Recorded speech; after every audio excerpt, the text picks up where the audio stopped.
Welcome on in, everybody. It's your weekly DFS live stream with Gsluke. Excited to hop into what to expect for this unique event. And of course, a little bit of a different time slot. We've got that early lock tomorrow. Was able to get out there on the links myself today and humble myself a little bit before watching these guys go into head-to-head match play, which is, different, right? A lot of people like it. Some people out there hate it. Whether you're somebody that's a fan of it or not, we still have got ourselves some DFS contests to take down. So we're going to be focusing on those, how to attack some of the larger field contests. We'll touch on cash a little bit later on. It's an interesting week from the strategy angle, from the contest selection angle, however you dice it up, right? So we'll make sure to iron out any of those questions that you guys have, and even talk about some of the props for Corrales at the end as well. So we'll have everything for you out there. What's going on, Mark? First one down there in chat. First to attendance there. Love to see it. Says, hey, Luke, I'm glad you like Plum Tomato. Did you not get to Ozona Blue? So I didn't get to go there or the Ozona Pig, but I did try plenty of restaurants in the area, and they were excellent. Now, I wish I had your expertise out there, Mark. You haven't missed yet, but definitely next time we get on the road, hopefully, well, not even hopefully, I'll definitely have a new laptop. That black screen of death, guys, was just more than annoying for me on my end. So excited to be back in the studio, right? To be able to have everything functioning properly. Fingers crossed for no jinx there, and can do everything smoothly this time around. But welcome on in, Mark. We've got JP down there. Excited for this, especially since your NCAA bracket is busted. Yeah, just wait until Friday afternoon, and then we'll be talking about our busted brackets on this side. So it's definitely going to be madness. But welcome in, JP. March Madness has been insane this year. Whether it's the number one seeds going down, a bunch of those top 5 seeds are already out of it. It's very much so on brand, I would say. What's going on, Blake? Appreciate the content, of course. Let's go out there and crush this week. Right in line, right? Let's get it, bro. What's going on, Robert? Match play week. Let's go. What's going on, Robert? We have Maxwell down there, says, hey, Luke, appreciate the detailed breakdown. Yeah, absolutely. So I wanted to really focus on the strategy side because, honestly, that's more important than the plays we go through. So we're just going to hop into it here, and we're going to be talking a lot of smack about this format throughout it because, honestly, the way that they have this set up, right, going from group play into a single elimination, I don't like the setup. I think it adds to the volatility. And I know a lot of the recent winners have been decent players, but I don't think that's guaranteed. I mean, we've seen so many. I mean, a few years ago, right, only one number 1 seed got through in the group stage. Last year it was 8. But every time we get, those 3 of the top seeds getting through sort of years, I mean, it's just, that's what this event causes. So I know it's the last year they're doing this, so maybe it's a good thing. I enjoy match play. I just want them to bring it back and execute it better, right? Like if you're going to go with the single elimination tournament, just do it from the hop, right? Just do single elimination tournament with 64 players, right? That sort of thing. Or even if you want to really juice it up, right? Maybe double it, do 128 players and then do the bracket. I mean, that would be absolute madness. So I think that perhaps, if they're going to bring back the match play, they should change it up a little bit. But let's start talking through this. So it's not going to be like our usual stream, right? We're not really going to focus on the golf course all that much, right? Especially from the stat perspective, because it frankly really doesn't matter. We'll say a few things about it, right? Austin Country Club, shorter track, doesn't really favor one skill set over another. If you're a bomber, you definitely have an advantage here, but you don't have to be a bomber by any means. It's only about 7,100 yards. Usually plays closer to 7,000 or even a little bit less than that in terms of your true yardage. And it's a difficult around the green course, right? It's a Pete Dye design, but it's not all that difficult from the ball striking perspective where you have to worry about that because it's so short, because you're going to have wedge in hand for, let's say, 10 to 11 of the holes out there, depending on your driving distance.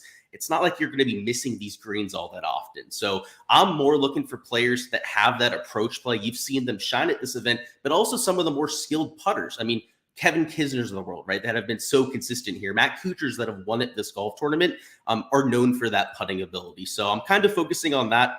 If anything, if you want to look at putting stats, right, I think that might be the one sort of edge you can look at here. It's that Poa Tribolus overseed that's on top of that Bermuda base layer. So it's the same kind of greens they have at PGA West, TPC Scottsdale, over there at the Copperhead course and TPC Sawgrass. So we have 4 relatively recent events, right? All here in 2023 that you can look at for some of those putting stats. So that's what I've done this week. There are a few guys that are popping on there that I think you should target. But outside of that, like approach first players, right? Guys that are really aggressive with their irons. Outside of that, it's all game theory because, like I mentioned, only one of those 16 first seeds got through. Typically, the most chalky players at this event almost all end up not getting out of the group stage. In last year, there was not a single lineup in any of the large field GPPs that got all 6 players into the Elite Eight. Not one, right? So last year, to even win the GPP, it's not even like you had to be halfway to having a perfect bracket. So there's going to be madness. Everyone that is, has their locks, like a Scotty Scheffler, for example, to go out there and win this thing this week, are going to get slapped in the face. So what I'm doing this week, and honestly, I think it's the only strategy to really go with here, is to take the pure game theory side. I'm taking all the low-owned players. There's a few guys that I'm taking that are slightly higher owned than I want to, but it's because they're really good on this putting surface, right? Like I said, I want really good approach players, and I want guys that are really good on those greens, and I'm kind of going with it that way. So I'm trying to focus on that a little bit more than anything, but the game theory side is what trumps all, right? Like if I got somebody at 23, 30% ownership on this sort of week, I think that Scotty Scheffler could be like 30, 35% owned. I'm probably going to avoid them. So if I gave you one piece of advice, it would be just to fade the chalk. This is the week to do it. This is the most volatile week out there. If there's somebody that is garnering ownership that you really want to play this week, that's fine, but don't make it more than like one guy. Like literally, like if you're going to play those guys that are 20% plus owned, I wouldn't take more than one of them in your player pool. So that would be my advice from that end. In terms of the strategy, we're not going to do the full detailed breakdown that I did for the YouTube video there this morning. But I am going to say you don't want players from the same group, obviously, right? You want to be able to get your guys all into the Elite Eight. You also don't want guys from the adjacent group. So if you take a look at this top left corner over here, if you played Scotty Scheffler, right, you wouldn't want anybody in group 1, right? So a Tom Kim, a Noren, or Riley, and you wouldn't want anybody in this group below it. So that's pretty easy roll, right? If you're going through and hand building, just make sure you're doing that. But also you need player from all 4 brackets. So you can see up here in the top left, that top grouping we're going to call like an adjacent pair. Both of these adjacent pairs make up one quadrant, and you need to have one player from all 4 quadrants so that you can get all 4 players into the final 4. So just from the strategy angle, when you're building lineups, you should have a bracket up in front of you if you're hand building to go out there and make sure that you're doing them the right way. What I would mostly recommend you do is set rules in your optimizer, which I talked about that in my video, right? I wanted to get it out there for everyone to have. We're not going to do that again here. That is a relatively technical, long explanation that we have to go through. And if you need on the Patreon like a little bit of help putting those together, just but by all means, right? Either comment on there or go onto the Discord server and let me know.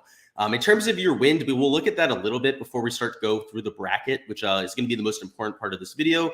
It's looking windy on Tuesday today. So for their practice round, they were dealing with super windy conditions. It's going to be like that tomorrow and on Thursday. And on Thursday, it's looking like the worst of all the conditions. Of course, these guys are playing in head-to-head matchups against the guy on their group, right? So it's not like one guy's going to be on an advantage versus another, but maybe from the skill set perspective, you might want to focus on guys that are better in more difficult conditions. So that's something that I would consider there. Friday, right? Rainy conditions during the middle part of the day. Maybe that's also something you want to look at guys that are a little bit of grinders there, but mostly we're just looking at the game theory angle, right? I know I'm pointing all of this out, guys, but at the end of the day, we really just want the guys that are going to be lower owned. That's the way to play this sort of slate. You can see on Wednesday, it's like 15 to 17 miles an hour. Thursday gets a little bit worse. So that's, obviously the worst of all of it. Like 35-mile-an-hour wind gusts. You guys remember over there on good old Wind Finder. Over here on Friday and Saturday, it's like it's a little bit calmer, but, it's supposed to rain on Friday. And then on Saturday, the wind gusts are starting to kick back up. So it's looking like it might be a little bit difficult out there. And it might not see as many birdies as what you've seen historically at this golf course. That's what I would imagine based on what we're seeing right there. Let me go ahead, bring up our projections, and we'll start to talk through this bracket, start to talk about some of my top plays. and I think guys that you might want to avoid from the ownership angle. So let's catch up on chat, see what's going on down there. Where are we at? My brother's talking shit in chat. I'm already seeing him. Oh boy. Zachary says, are you planning on attending any more tournaments? Yeah, I'll be at the US Open, so I'll be there in LA. I'm going to go for the entire week. I'm going to go there early, enjoy California a little bit, and then get out there on site. So, yeah, that's the idea. Outside of that, I'll be at the Tour Championship. I go there every single year, and I'll probably get to one more tournament. I want to go to the Vegas swing next year. A few years ago, they had 3 tournaments in Vegas in a row, which would have been like the dream. Obviously, now there's only the one that they're doing there for the Shriners, but I might go for the Shriners next year, which I know technically isn't this season. We have Mark who says, I think I'll wait until after the group stage is done before you have any cash bets. Yeah, that might be the way to do it, right? I mean, you might get a bunch of just value tier guys through that you wish you may have bet before, or it might be all the favorites, right? And then when all the favorites get through, right, they're going to recalibrate the odds, and you're probably going to get some pretty solid numbers on guys. So, Mark, I like that strategy. Our brother out here talking crap says, I heard you lost your match play today. Yeah, ever so slightly lost today. You're lucky I couldn't make a putt. I was hitting those irons well in the back nine. Antonio says, yo, what's up, bro? Do you think Scotty is in a tough group? I think Tom Kim can beat him. I do too. I really like Tom Kim this week. I think that the group in general that he's in is difficult. So let's go ahead and just sort this by group, much like I did for the DFS preview. That's how we're going to do this because it's just the most logical way to talk through everything. And we're going to focus on ownership here a little bit. I mean, obviously that's a huge factor, particularly in this kind of format that's so variant, but it's all going to be blacked out, right? So if you want to follow along ownership-wise, see the exact numbers, get on the Patreon, right? Download the sheet, bring it up on your end. But we'll talk through some of the general trends as we go through, right? As we always do, right? I know all the numbers are going to be behind the paywall, but you'll get a decent idea by listening and asking questions, right? If there's anybody that you need to know ownership on, just ask, right? That's what this live chat's for. So let's go ahead and talk through group number 1. So I know somebody was saying that might be a little bit difficult there, right? You have Tom Kim there, but also Alex Noren, who Alex Noren's 11-5 at Austin in terms of his match play record. So seems pretty difficult to me, right? When you have 2 guys that I think could take him down in a head-to-head matchup. Davis Riley, who's playing excellent golf of late. So yeah, dude, right, when a guy is getting as much ownership as he is, right, a little bit less than 30%, it's a straightforward fade for me. Brother's laughing, haha. Mr. Gerg says, you love this course. Yeah, it's a fun course. I wish I could play it at some point. If they're going to bring back match play, totally fine with it staying in Austin Country Club. I just think they need to improve the format a little bit, which maybe, and honestly, this is what I would prefer. So I know I said the 124 players. That's because I know they would want to keep it like a 5-day tournament. What they could do is go out there, make it a 32-player tournament or even a 16-player tournament, and then have them play 36-hole matches or something like that, right? Where they play 2 rounds in the same day. And there's not that many golfers out there. They can clearly get all of those rounds in, and it's more fair. There's less variance, right? If you beat somebody over 36 holes, it means a lot more than beating them just for an 18-hole sample size. So I think they need to go in one direction or the other. But yeah, love the golf course. I believe I deserve moderator for winning today. Can I make you moderator on? Here's the question. I can't. I can put you in timeout though. Maybe we'll do that. Mark says, will Scotty Scheffler be any lesser price if he makes it out of the group? I don't think he will be, right? But I guess it depends on who else gets through, right? I mean, he's going to go down a little bit, right? Just based on how it works, right? We know he's through the group stage, so they're going to lower his number. But I don't know if it's going to be this massive change, right? Unless he's like one of the only top seeds that gets through. But if it's like 10 top seeds that get through, which has never happened here, by the way, the max is 8. So don't expect there to be like 10 to 12 top seeds that get through. But if that were to happen, that's kind of like the Goldilocks scenario out there where we could have just a ridiculously strong outright board. So yeah, Mark, it's a lot of it's dependent on who makes it out of the group stage. Maxwell says, how much does match play experience factor in? Like Kiz up against a frankly better player. Yeah, he's been up against guys that are better than him the last like 5-6 years at this point, right? He's kind of obsolete, right? His game is only really translatable to short little tracks that are all about precision.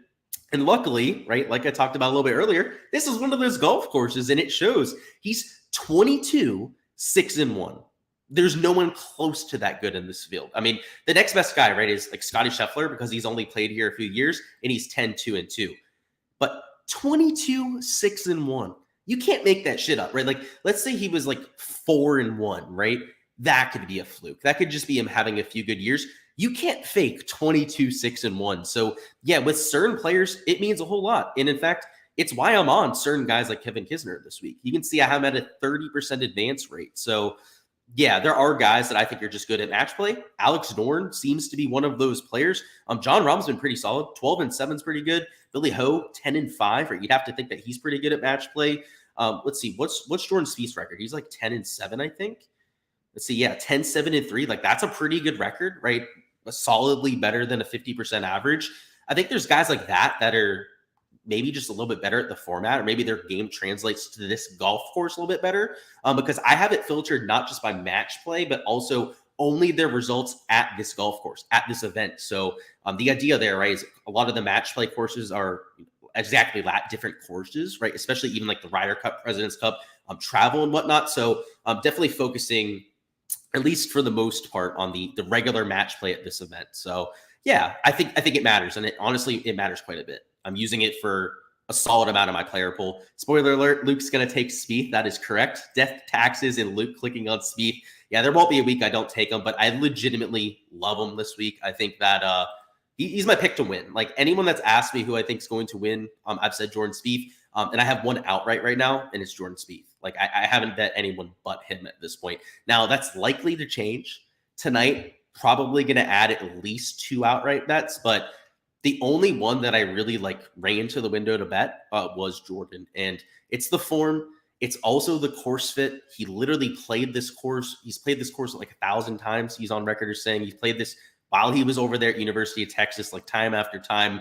And he loves the golf course. He's raved about it just time after time too. So if you have him in form and he's at a golf course that fits his game, I mean, yeah, you know I'm clicking on him. That's for damn sure. How does group play work? Essentially, there's 4 guys in a group, so you play 3 matches against all, the other 3 guys in your group, and whoever has the best record at the end moves on. So there's 16 groups of 4 players, and that's how that one works. Laughing there, CJ. Yep. Antonio says, is Braceface really that hurt? Dude looked horrid at the Valspar. I don't think his Valspar performance was indicative of him being hurt. Especially like when I saw him out there, he wasn't really grabbing the back.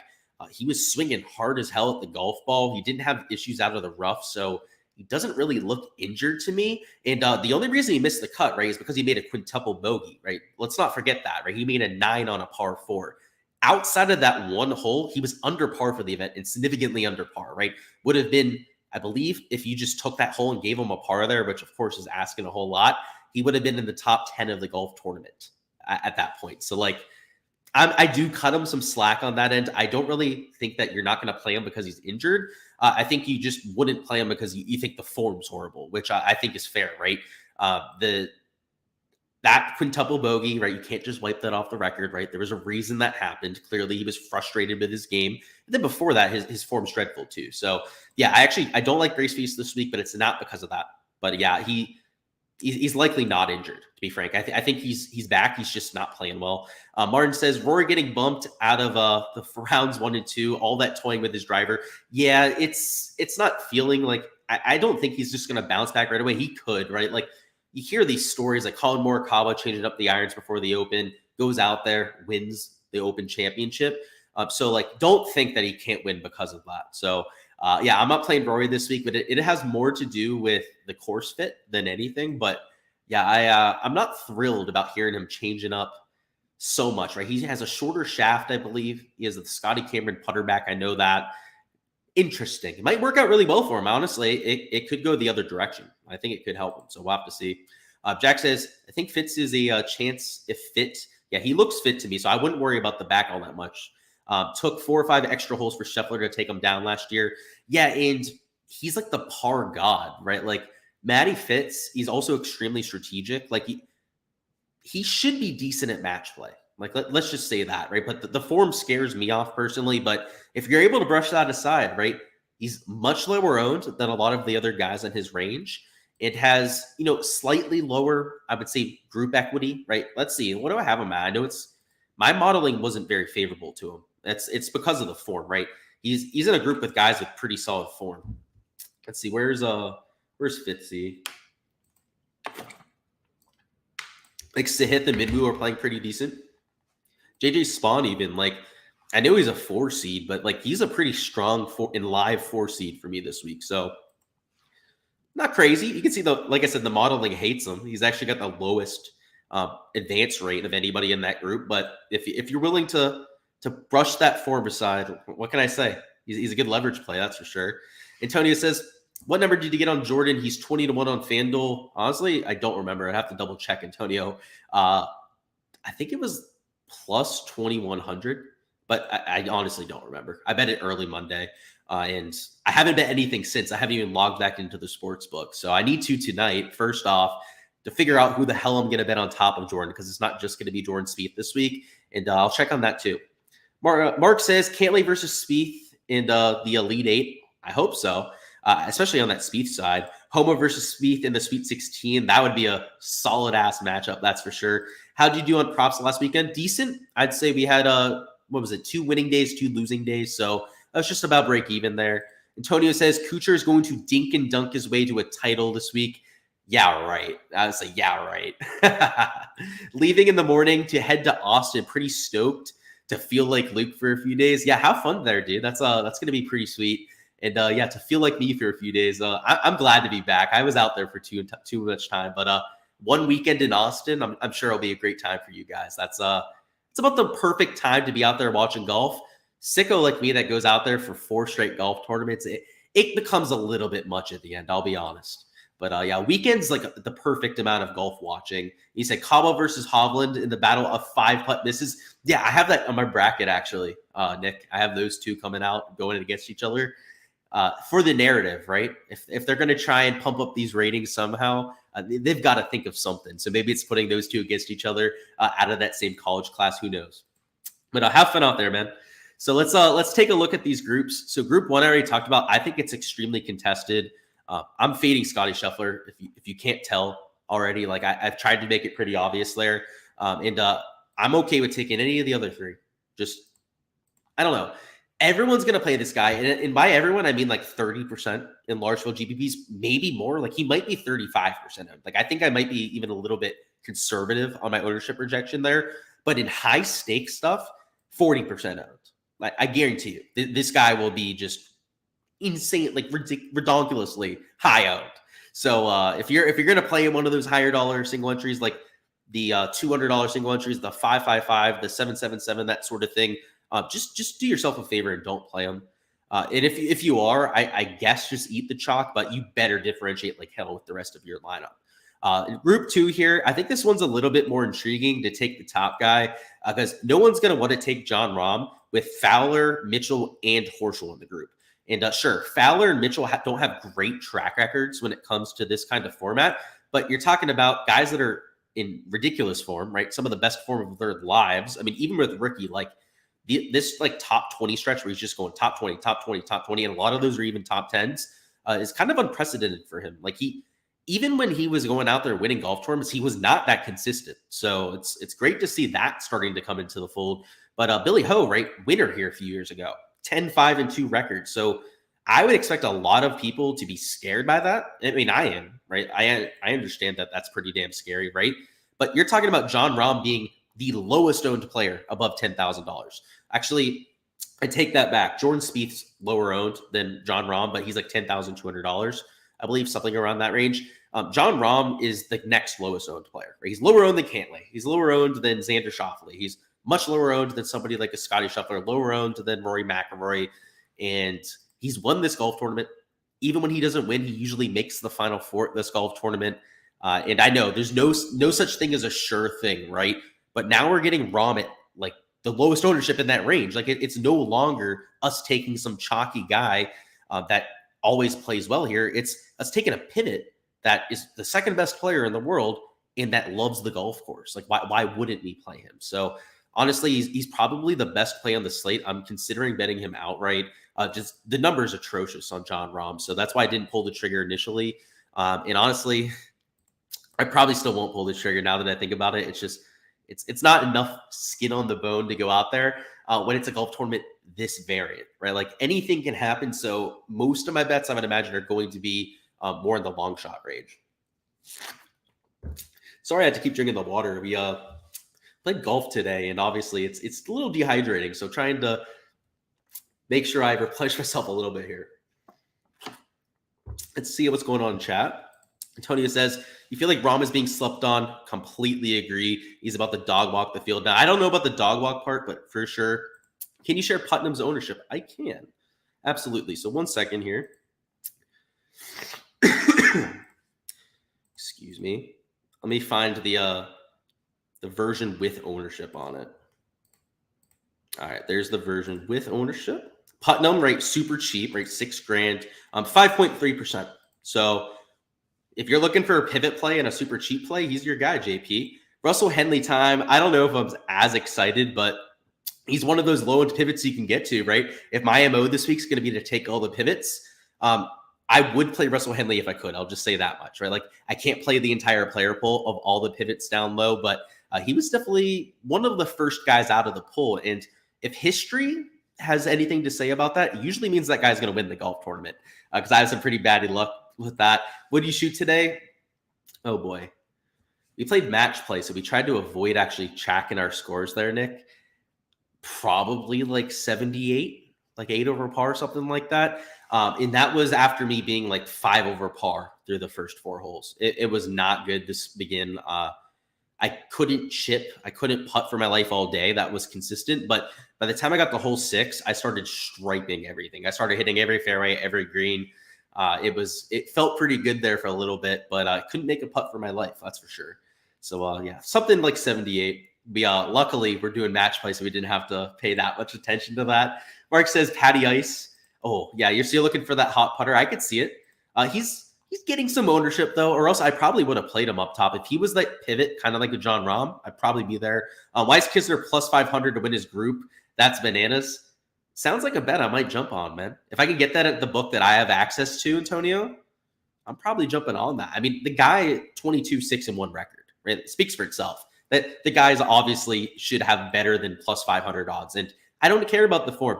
He was in the same kind of form last year going into this event and nearly won the golf tournament, right? Like just ridiculous that he has plus 500 odds. This Rory group is a group of guys that I all hate this week. Keegan sucks at match play. He's 0-3-6. That speaks for itself. Scott Stallings hasn't played here before. Denny McCarthy hasn't played here before. Then you have Rory, who I just can't stand to begin with. But on top of that, has all the equipment shit going on. So if I could have just faded this entire group entirely, I probably would. But I like the Denny McCarthy and Scott Stallings plays. I like the pivots down there, just hoping that it's a super ugly group, that one of those guys like gets by the skin of their teeth or something like that. Then maybe you get the Denny McCarthy heater. Maybe you get the Scott Stallings iron heater where he's hitting everything to 5 feet. Like they're both possible. They're not likely, right? But that's why their ownership is essentially non-existent. So if group 3, I'm kind of punting. I'm just taking those guys down low. Group 4, it's the same kind of thing. Like I said, guys, my strategy this week is like up top, there are a few guys I'm playing that have some ownership. Down low, I'm just taking a bunch of pivots. And this is one of those groups. I think that KH Lee is one of the better pivots on the slate. He's cheap. He's just a better player than the price tag. If you want to go with Patty Ice, I have to say, safe pick to get out of the group, right? He's against Brian Harmon, Nick Taylor, and KH Lee. So like, let's not kid ourselves, right? That's probably top 3 weakest groups on the entire slate here. So I understand that Patrick Cantlay play. It's just I think that other people are going to see that, and then they're going to play Patrick Cantlay, right? That's why at the beginning of the week, I was a little bit lower on Cantlay's ownership, and he came up significantly as the week went on, as people were looking at the groups. We're figuring out, John Rahm's group. I don't know if I want to play that. Then they look at Cantlay's group, and they're like, like these guys all suck. Like obviously, let's take Patrick Cantlay. So like I understand the play, but let's remind ourselves, I'm going to say this like 5 times during the stream, guys. We don't know what the hell we're talking about with this match play. It is just so variant. You see all the chalk literally every single year at this event end up flopping. Just don't get caught in that bear trap out there. Well, group 5, you got the Kevin Kisner group. He's got Son Hideki in there, who they're all right plays. The modeling doesn't love them because they're against Max Homa, who was undefeated at the last President's Cup, and then Kevin Kisner, who's 22-6-1 here. So you've got two guys that I'm taking as chalk. Like Kevin Kisner is getting ownership. Same thing with Max Homa. They're one of the handful of guys on the slate that I'm taking with more than 15% ownership. So I'm eating that there. There are just certain players that I think are good at match play, and I think that's the only edge to play this week, right? Like if you're going to play any chalk, like just make it the guys that have like proven themselves at this course or long term. Like if you're taking chalky players just because they're quote unquote better than other people, that I would highly challenge that. It's just that has not proven to be successful at this event over the years, like whatsoever. Group number 6 here, I've got Xander, Hoagie, Wise, and Davis. Hoagie checks like all the boxes from the stat perspective. So that's why the model has him at a 29.2% advance rate. And honestly, I can't avoid that. Like he's getting some ownership. Like people must be looking at the same kind of things that I am, right? I do my course breakdown. A lot of other people are looking at like birdie or better percentage this week too. He checks that box. He's like a top 5 player on tour in terms of birdie or better percentage. And then all of the iron buckets that you're looking at this week, he checks. He's like a top 5 player on tour there too. And Tom Hoagie's just maybe the best iron player in the world. Like him or Morikawa, I think you could maybe throw in a Scotty Scheffler into that argument there too. Victor Hovland when he's playing well. But Tom Hoagie, stat-wise, has been better than all of them this year. And it hasn't even been close. He's been significantly better than all of them on approach, especially when you look at the full season sample, right? Not just like the last 12 rounds or whatever. So I like him there at $7,700. He's getting some ownership. Xander, believe it or not, this is a complete hunch play. Like I have to say, there's not really that much of a rhyme or reason to why I like Xander this week, other than he's not mega chalk. And at WGC events, no cut events, right? We're not worrying about stroke play after the first 2 rounds, where like all of his wins are.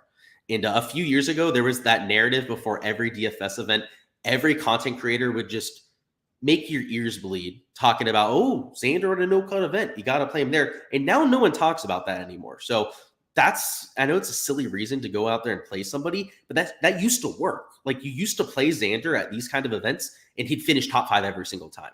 Like it was a meme at a certain point. And sure, like I think over the last year or so, it just hasn't gone as well. So I think that's why people aren't using that anymore. But hey, you got to find some reason to play somebody this week. And that's my reason with them. That's for sure.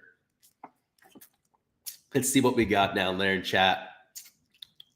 Favorite out of group 6. So I'd say Homa. I do like Homa there. But obviously Kisner. I'm talking about the wrong group there. That's group 5. Group 6 favorite, Hoagie. Like if you maybe pick one out of that group, it's Hoagie. He's also like you've heard, like Jordan Spieth says, if you get into contention with Tom Hoagie, that man's not going to back down, right? That's a relatively famous quote out there from my boy Jordo. That screams match player to me, does it not? Right? I know he went 0-2-1 last year, but who knows? Maybe it could have just been a bad year. It's an extremely variant spot. You don't like Homa this week. Thoughts? I do like Homa. So I'll slightly disagree with you there. I think a lot of people are going to play him, right? So if you don't like him because of the ownership, totally in line with that, right? That's kind of my MO for this golf tournament, right? Fade the chalk. The reason why I'm pushing that aside specifically on him is because of the match play record, right?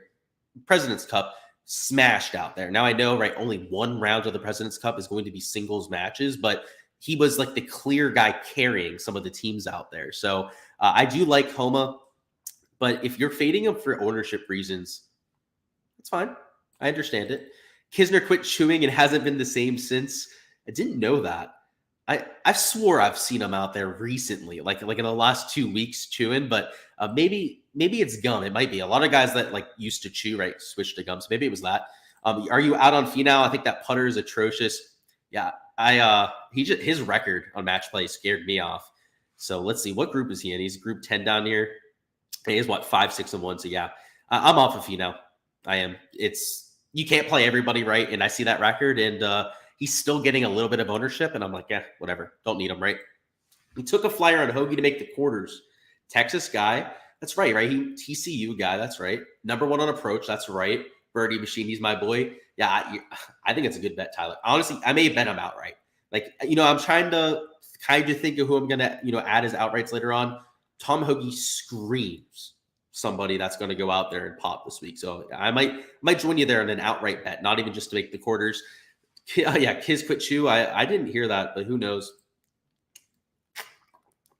Who's my dark horse to make the quarterfinals? We'll get back to that, Antonio. I don't know off the top of my head. I mean, I like JJ Spawn. Actually, yeah, that's the answer. It's JJ Spawn. I think that he's a better player than people realize. He's $6,000 in unowned. So if you're looking for like a pure punt to make the round of 16, it would be JJ Spawn. He said it somewhere, and then somebody correlated it to his poor performance. That's funny. People doing those data science projects, you got to love it. And just remember, guys, I was supposed to do this like 5 times at this point. Make sure to join the community contest. So if you want your lineups reviewed on Monday, we do a week in review stream here on the channel where we go through the community contest, go over all of your lineups.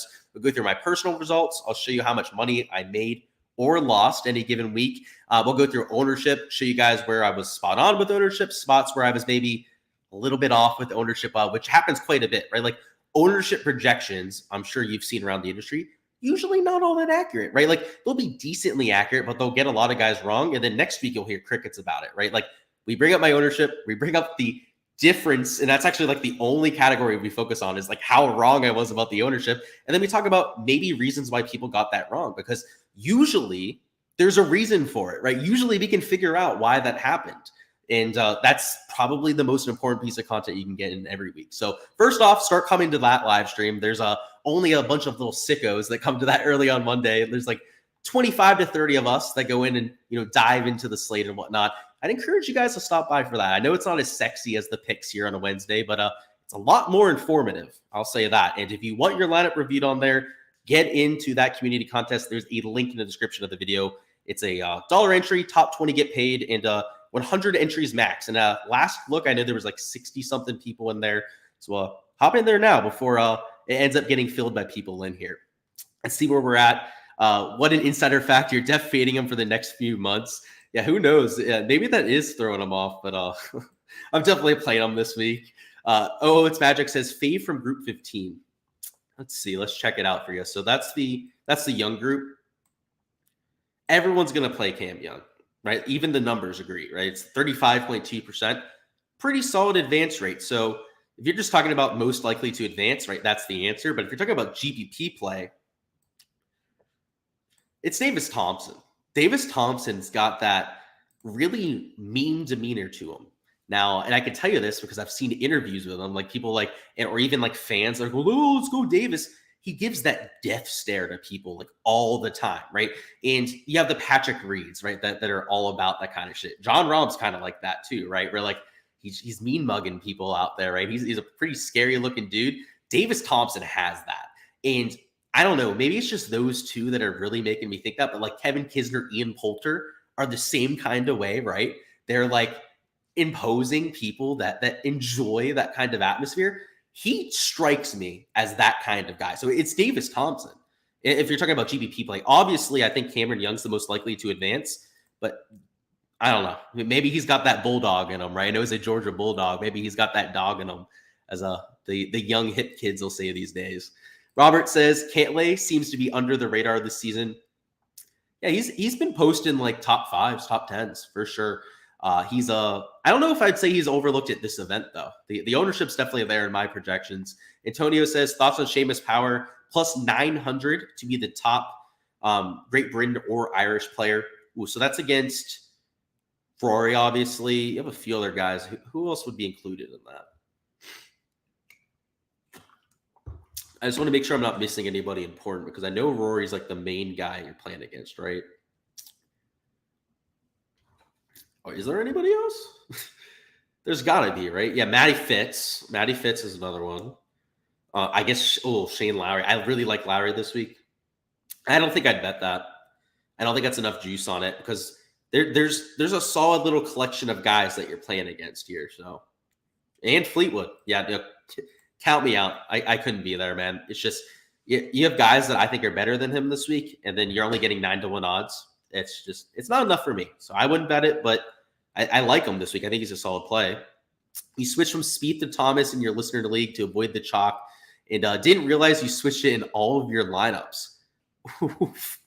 Yeah, I don't even think Spieth is that much chalky in the contest that I play, to be honest with you, Blitz. So if you're doing that, I'm the only sicko that plays Jordan Spieth. Everyone knows that the only reason I put him in my pool is because I play Jordan Spieth every single week. So in the future, I would just say, especially look at the ownership, it reflects that, right? He's not going to be as chalky as you think he is, just because I'm playing him. Tyler says, can you review bets too? Absolutely. We'll do that on the weekend review stream. You don't play fantasy, but still enjoying your content. Yeah, so what we can do for that is on Monday, post your betting card, units up, units, they put on them and whatnot, and we can talk through that for sure. Same kind of thing. We focus on the DFS side, I would say, but we can definitely touch on that too. I mean, it's all applicable, right? That's why you're here now, right? I know we're talking about DFS, but it helps you out on the gambling side too. Let's go ahead and talk through the rest of these groups, especially in this little middle tier here. I know we've gotten a few questions about the bottom end of the board. Group 7 is another really, really weak group. You've got Putnam, Harris, Fox, and then Zalatoris, right? Zalatoris, the clear favorite. And the metrics will bear that out, right? 31.5% advance rate, which for a non-top 5 player in the world is exceptional, right? The only guys that are really getting that kind of attention are those top-end guys, and then Tyrrell Hatton, who we'll talk about here in a little bit. Tyrrell Hatton is the easiest group in human history, group number 14. 1 second, guys. I'm still sick. By the way, you know how I was sick 2 weeks ago at the Players? I was talking about that a little bit on stream. Got really sick while I was over there last week at Valspar. I'm still sick. So whatever I got, don't get, guys. It's not fun. Might be what John Rahm had. I don't know if you heard about it. He talked about it a little bit in interviews today, saying he didn't have a good time with it. I didn't have a good time with whatever I got. And I've had COVID like multiple times. It was worse than COVID. So whatever's going around down here in South Florida, don't get it. Would not recommend. It's 0 out of 10. We'll just say not fun to get sick with. But Will Zalatoris here in this kind of group, like everyone's gonna play him, but I tend to agree with it there. He's kind of got that cupcake group like number 14 there. Who was it? Towards the top. It's this is it group 3? No, group 4, right? With Patrick Cantlay. Like he is another one of those super weak groups. These guys I'm avoiding because I think their ownership's going to come in even higher than I'm expecting. So like Cantlay was getting some steam. Obviously, a few of the other guys like Hatton, I think are going to get a bunch of steam, especially based on some of like the content I've seen out there. People are just like hyping him up like he's the best play ever. Will Zalatoris might be the more sneaky steamed player of the bunch. And I think it's just because of people looking at the group and people wanting to get there. So I'm going to fade it, right? If I think there's going to be some steam that others don't expect and I'm not completely sold on that player, I'm going to pivot. That's just kind of how I handle those steam kind of situations. This Hovland, Kirk, Kim, and Kuchar group, you got a few sneaky good players here. Siwoo Kim played a lot better at last year's President's Cup than he has at this event prior. Matt Kuchar is a winner here. Chris Kirk has a winning record at this event, which surprising. He hasn't played here all that often, right? Even though he's been on tour forever at this point. And he's coming in with the best form of his life. So it's not as much of a cupcake for somebody like Hovland, but Hovland is one of those match play extraordinaires, right? As an amateur, standout win. Went out there, was an absolute tank at the U.S. Amateur. During college I believe multiple of his wins in college were at match play kind of formats. So you're looking at somebody that knows how to play match play, has a game that I think is perfectly suited for match play because of how solid his ball striking is. So yeah, he's one of the guys who's getting some ownership that I'm playing, which I hate playing the guys with ownership this week, but you got to play somebody up top, right? And they're all at least getting some sort of steam. So you can't avoid everybody, unfortunately.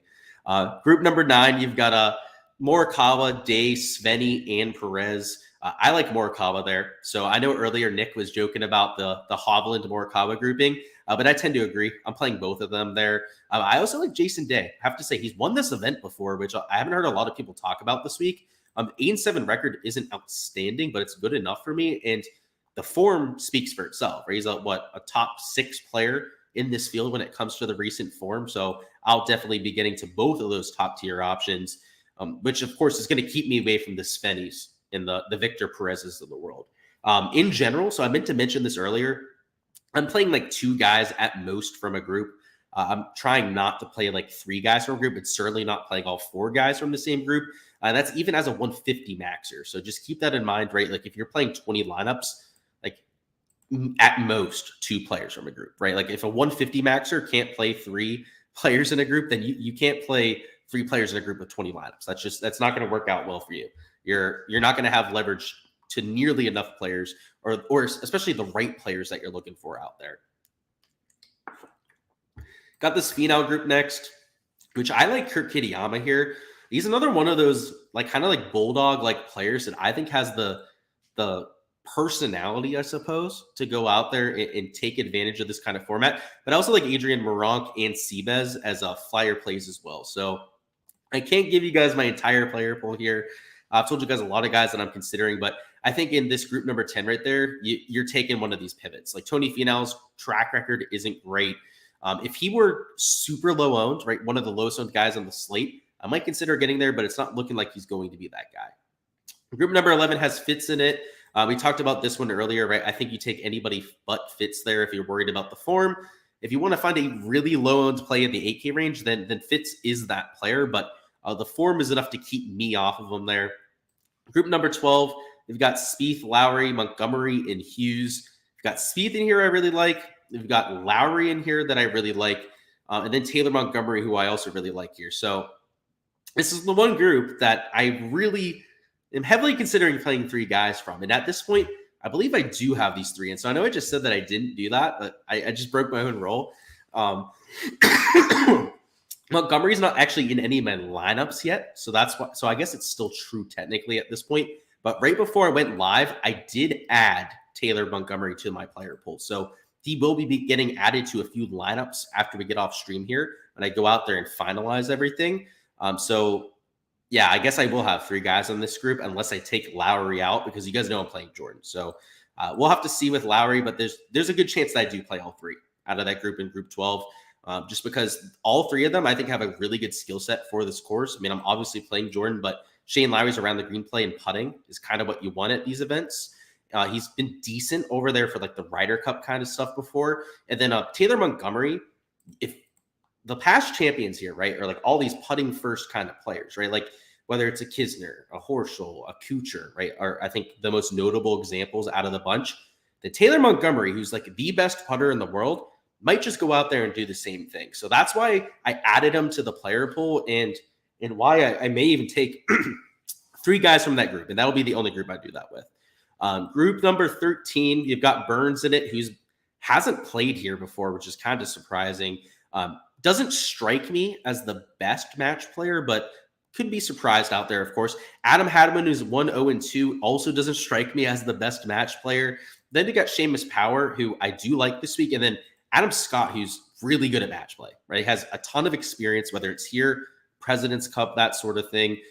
As an amateur, he plays the Australian match play every single year too. So yeah, I like Adam Scott. He's proven it over the years here.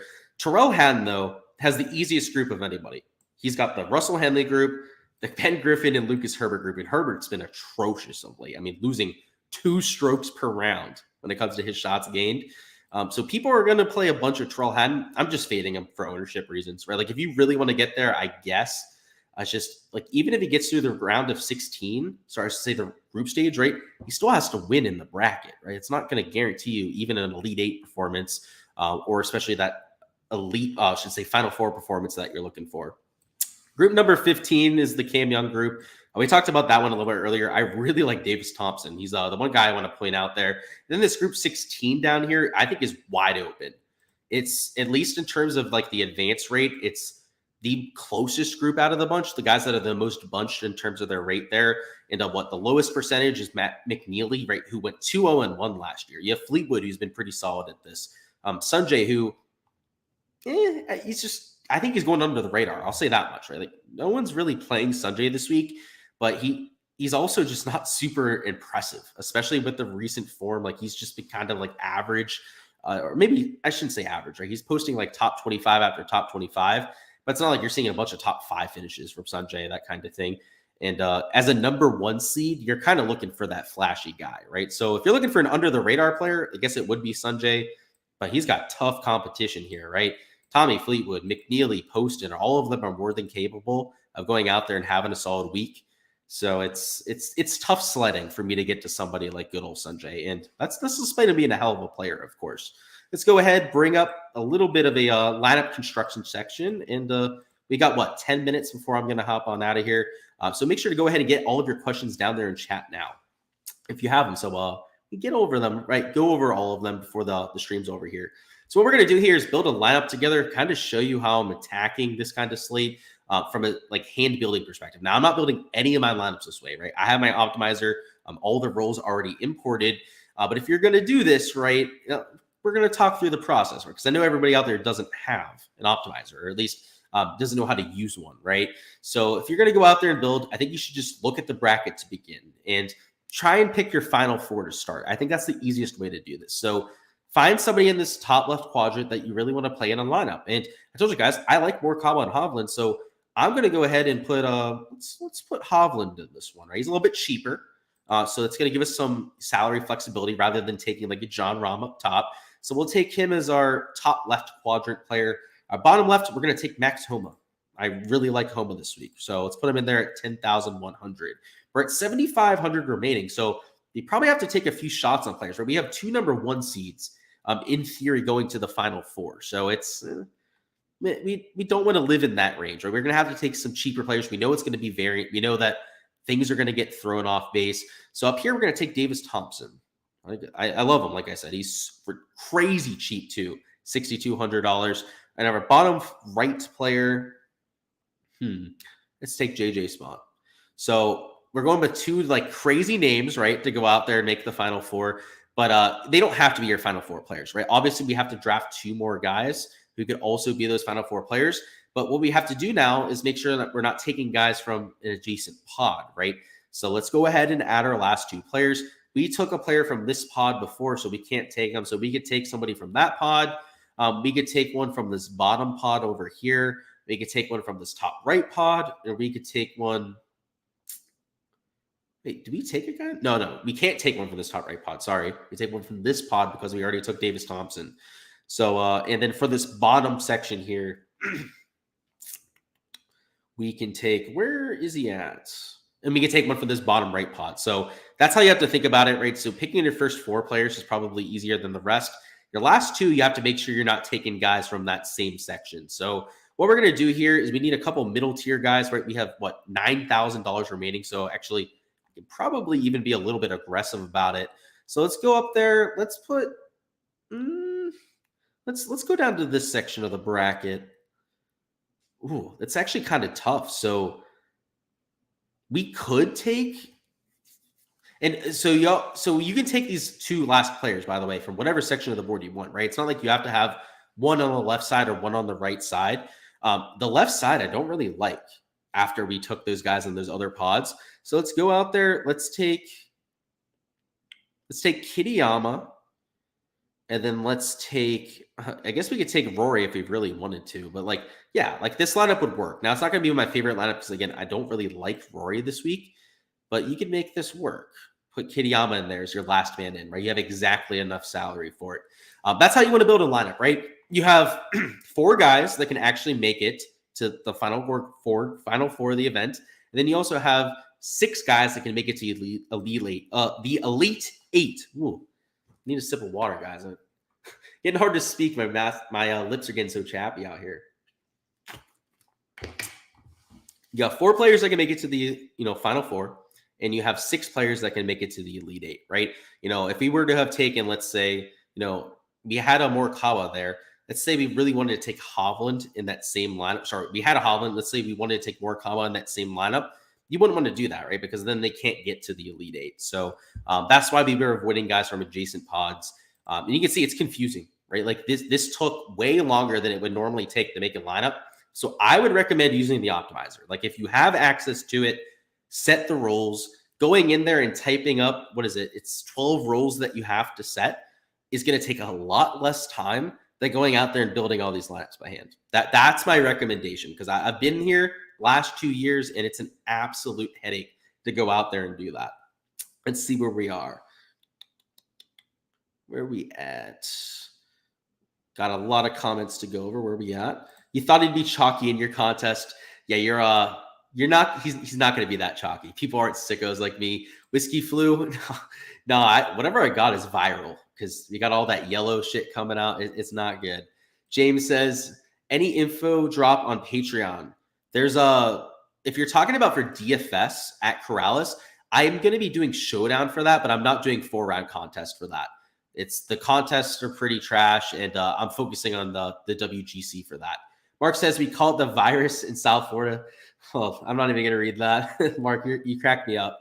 Antonio says Spawn is plus 1100 in Svenny and Svenny, so both of them are plus 1100 to make it to the quarterfinals. Crazy numbers. Yeah, honestly, anybody that has any sort of a pulse at this golf tournament that you can get at plus 1100 to make it to the group stage, yeah, I would agree. Yeah, I got you for the other one. I got you. Mark says the format is a pain in the ass, but it's going to be great to watch. It's great to watch, and if you build lineups the right way, there's a huge edge. Like a theoretical, like plus EV on this event is much higher than most. So like it should be good for us out there. We got you, James. You don't gotta type it like 4 or 5 times. We got you.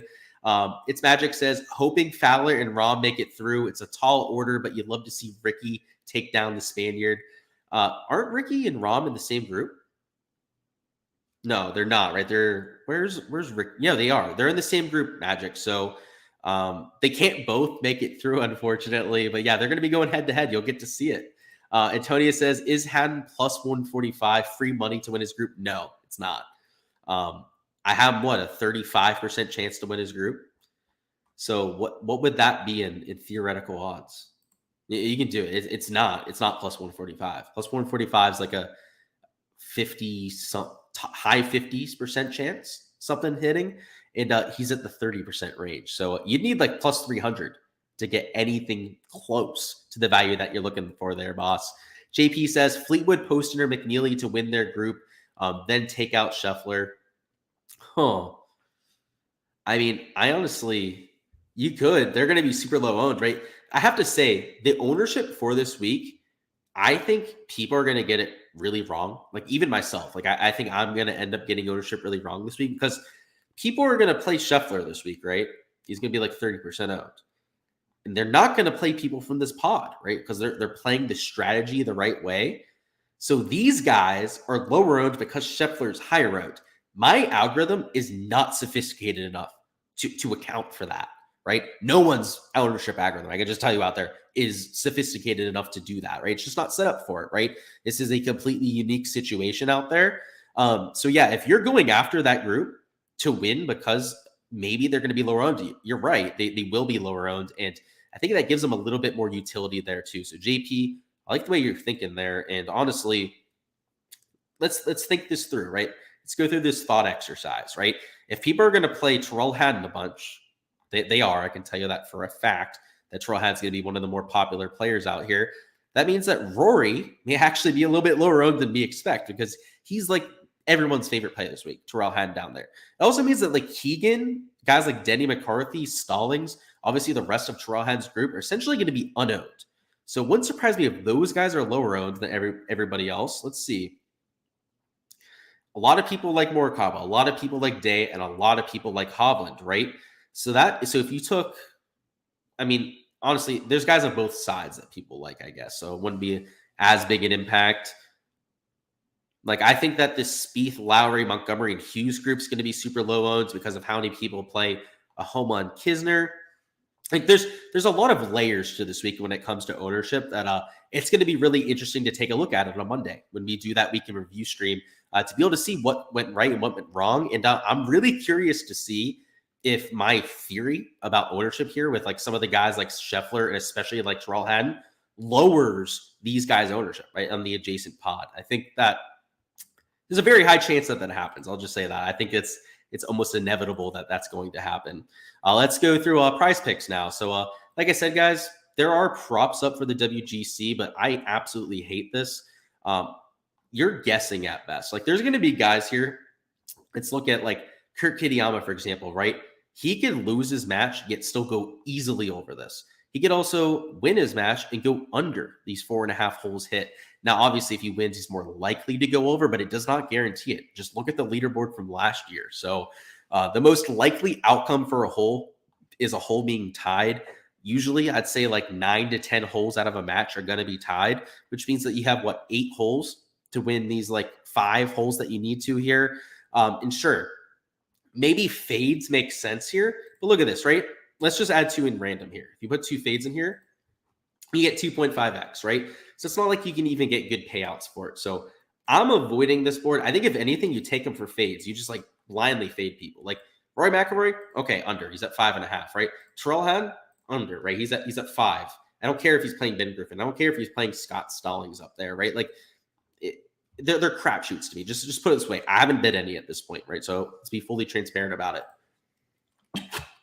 What I like a lot more is this Corellas board. And Corellas, right, not the best field. We know that. But the field this year is a lot better than we're used to seeing. And there's actually already bumps starting to happen. I took this Adam Long when he was at 3.5 birdies, and now he's up to 4 birdies there. But I still love this Eric Van Rooyen over. And I'll give you guys one more. Right? I can't give you guys all the props that I'm taking, but let's add Wyndham Clark on there. They're both AM wave golfers. You can see 721 tee time, 745 tee time for Wyndham Clark at a course that surrenders about 3.4 birdies per round, which you may say, oh, that's lower than both of their projections. Well, you have to remember that this field's absolute dog shit. I mean, I'm talking about lowest of the low tier field out there where you have guys that aren't even PGA Tour pros that are teeing it up. So, they're obviously going to water down the averages. So like the true average for these top tier players is probably closer to 4 birdies, at least I would say. So guys going up in the morning wave with the better conditions should be able to go out there and play well. So that's what I like there. The strokes board, I think, is too low, right? The scoring average here is only like 0.7 under par. So for these elite tier guys, I have them around a stroke and a half under par as the average, which you can see is like spot on for some of the lower tier guys. But like for the top tier guys, like I wouldn't be betting them at 70 strokes. Let's just say that. Like I wouldn't take their over, and I certainly wouldn't take their under. I guess I would lean over on some of them, if anything, but I would definitely not bet them. I'm staying away from that on that side. Birdie better matchups.